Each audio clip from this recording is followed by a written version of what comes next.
জি hello, দর্শক আপনার নাম বলে প্রশ্নটি করুন। আসসালামু আলাইকুম। আমি খুলনা থেকে বলছিলাম। আমার ভাইয়ের ছেলে, ওর বয়স হচ্ছে 9 বছর। ও ঘুমের সময় নাক ডাকে। আর আরেকটা ব্যাপার হচ্ছে যে ও যখন ঘুমায় একটু মুখটা হা করে ঘুমায়।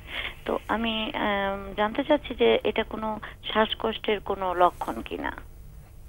প্রশ্নটা আমি ক্যাচ করছি, সেটা হলো বাচ্চাদের ক্ষেত্রে যেমন একটা অ্যাডিনয়েডের ব্যাপার আছে। হ্যাঁ, অ্যাডিনয়েডটা তো একটা লিমনয়েড, একটা লিমনোড, একটা লিম গ্ল্যান্ড আমাদের যেটা ইয়াতে থ্রোটে ফ্যারিংস এবং ল্যারিংসের ওখানে থাকে সার্কেল করা। তো এইটা বা টনসিল, এই অর্গানগুলো যদি ফুলে যায় তখন এরকম শ্বাস নিতে কষ্ট হয়। কিন্তু এগুলো ফুলবে কীভাবে, কেন ফলে, সেটার যদি ব্যাকগ্রাউন্ডটা আমরা খুঁজি, কিন্তু এই ব্যাকগ্রাউন্ডটাকে খুঁজতে জানে, যেটা হইলো ওটাকে নিয়ে ট্রিটমেন্ট শুরু করে। কিন্তু এটার ব্যাকগ্রাউন্ডে দেখা যাচ্ছে যে মোস্ট অফ দ্য ক্ষেত্রে মাউথ ব্রিদিং, ওইটার কারণেও মাউথ ব্রিদিং হচ্ছে, আবার মাউথ ব্রিদিংয়ের কারণেও লিমনোডগুলো ফুলছে।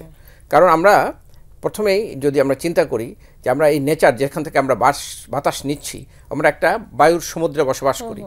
আমরা এই বাতাসে কী আছে আমরা দেখতে পাই না, সেটার মধ্যে ডাস্ট, ফিউম, বিভিন্ন পার্টিকুলার যেমন আছে, ব্যাকটেরিয়া, ভাইরাস, ফাঙ্গাস এগুলো থাকে এবং এইগুলো সাসপেন্ডেড থাকে মেটেরিয়ালগুলোর সাথে।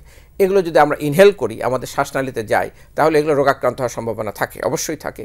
কিন্তু আমরা যদি নাক দিয়ে নিঃশ্বাস নেই, প্রথম থেকে সারা রাত ভর নাক দিয়ে কেউ নিঃশ্বাস নিতে পারে, তাহলে নাকের মধ্যে আল্লাহ তাআলা যেমন একটা ডিফেন্স মেকানিজম তৈরি করে দিয়েছে 4 স্তরে, সেটা বাতাসটাকে ফিল্টার করে, হিউমিডিফাইড করে, ওয়ার্মিং করে, ডিসইনফেকশন করে ফ্রেশ এয়ার আমাদের শ্বাসনালীতে যায়, পরবর্তী পার্টগুলোতে চলে যায়, ফলে এখানে কোনো ইনফেকশন হওয়ার চান্স থাকে না।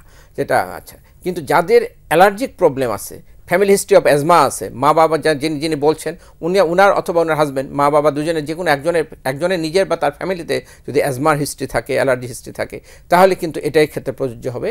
বাচ্চাটা দেখা যাবে ওর হয়তো অ্যালার্জিক প্রিপন্ডারেন্স আছে, রাতে যখন সে ঘুমায় তখন মাইটসের কারণে, আমাদের বাংলাদেশে তো 11 মাসই প্রায় ফ্যান বাইসি লাগে, আমাদের মাইটসগুলো রুমের মধ্যে ঘুরতে থাকে, মাইটসগুলো নাকে যায় এবং নাকটা বন্ধ হয়ে যায়, তখন সে মুখ দিয়ে শ্বাস নেয়। এবং মুখ দিয়ে শ্বাস নেওয়ার কারণে একটা হচ্ছে যে এই অ্যালার্জির কারণে সে মুখ দিয়ে শ্বাস নিচ্ছে, দ্বিতীয়ত এই মুখ দিয়ে শ্বাস নেওয়ার কারণে তার যে লিম নোডগুলো, যেটা বলে অ্যাডিনয়েড, টনসিল, এগুলো তার কিন্তু ইনফেক্টেড হচ্ছে, ইনফ্লেমড হচ্ছে এবং ইনলার্জ হচ্ছে।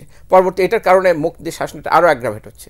কিন্তু বেসিক প্যাথোলজিটা যদি আমরা চিন্তা করি, সেটা দেখা যাবে তার কিন্তু অ্যালার্জিক, সেই অ্যালার্জিক প্রিপন্ডারেন্স আছে কিনা তাকে এক্সক্লুড করতে হবে। আমরা সিরাম আইজি লেভেলটা দেখতে পারি বাচ্চাটার, সেটা একটা হতে পারে, ফ্যামিলি হিস্ট্রি নিতে পারি, মা বাবার যে কোনো একজন ফ্যামিলি হিস্ট্রি। এই থার্ড যদি এটাই হয়ে থাকে, তাহলে আমাদের যে কারণে অ্যালার্জি প্রবণ মানুষদের নাক বন্ধ হয়, সেটা হলো মাইটস, হাউস ডাস্ট মাইটস। মাইটসটা হচ্ছে আমাদের রুমের মধ্যে থাকা একটা মাইক্রোস্কোপিক এনিমেট, যেটা আমাদের পর্দা, সাদে, ওয়াল এগুলোর সাথে থাকে, হাউস ডাস্ট মাইটস বলা হয় ডার্মাটোফ্যাগয়েডস টেরোসাইনিনাস। এইটা আমাদের প্রত্যেকটা মানুষের, পৃথিবীর 800 কোটি মানুষ সবার ঘরে আছে, কারণ it fed on a human skin cell, যেটা আমরা আমাদের শরীর থেকে প্রতিদিন শেড আউট করি। এইটা যে প্রতিদিন আমরা যখন রাতে ঘুমাই, আমাদের শরীর থেকে বিছানায় পড়ে, দিনের বেলা যখন আমরা বিছানাটা রুমে ঝাড়ি, তখন এটা পর্দা, সাদে, ওয়ালে চলে যায় এবং এইটাগুলো প্রতিদিন জমতে থাকে এবং এটাই মাইটসের উৎপন্ন করে। তো আমরা যদি রুম থেকে মাইটস দূর করতে পারি, ছোটো বাচ্চা যে আছে তার ক্ষেত্রে এবং মা বাবা যে কোনো একজনের ক্ষেত্রে প্রযোজ্য হবে, আমরা মাইটস দূর করার জন্য বিছানার চাদরটা ঘরের বাইরে ঝাড়বো, no carpet in the bedroom, জানলাগুলো দিনের বেলা 10-15 মিনিট বা আধা ঘন্টা খোলা রেখে ফ্যান ছেড়ে রাখবো, এটা ডেইলি প্র্যাকটিস। তাহলে এই মাইটসগুলো রুমে ফর্ম হবে না, রাতে ফ্যানের বাতাস সেটা নাকে যাবে না, নাকটা বন্ধ হবে না, মুখ দিয়ে শ্বাস নেবে না, এই ঘটনাগুলো ঘটবে। ফলে তার ক্ষেত্রে এই লাইফ কিন্তু সেফ হয়ে যাবে।